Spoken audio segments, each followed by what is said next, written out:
10 suspected members of the Venezuelan gang Tren de Aragua left Fort Bliss in El Paso and were sent to the U.S. military base in Guantanamo Bay, Cuba, the first undocumented immigrants flown there under a policy implemented by President Donald Trump.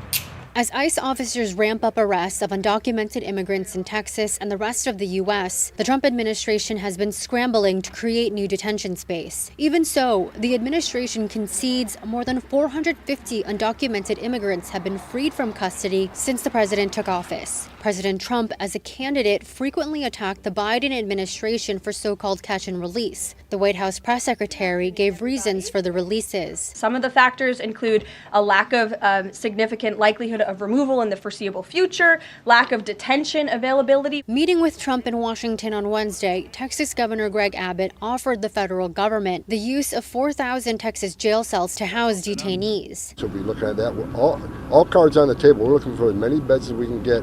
We just got to hope Congress gives the funding. Abbott is also seeking $11 billion in reimbursements for its border security efforts during the Biden administration. As much of a fiscal hawk as I am, I also recognize the fact that when you send federal dollars in, that is like the priority of where they should be spent. North Texas Congresswoman Beth Van Dyne sits on the House Ways and Means Committee, a key panel negotiating Trump's tax and spending legislation. She envisions that Abbott's request could be a part of the final package. They're also examining how to fund more detention spaces. There's a higher cost. I mean, there's cost of life that we've experienced because we haven't taken that, because the Democrats and under the Biden administration have not taken that seriously. But at least reimburse the states that have taken this on. Texas Democrats in Congress are opposing Abbott's request for reimbursement. That $11 billion was a total waste of Texas taxpayer money as a political stunt by a governor who had no authority to be involved on our immigration laws. So I do not support that.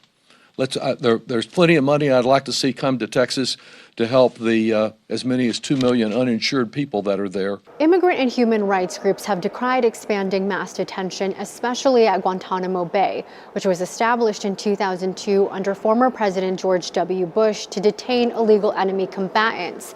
President Trump wants to expand a separate facility there at a naval base to detain as many as 30,000 undocumented immigrants, but it's unclear if he'll get the funding to do so.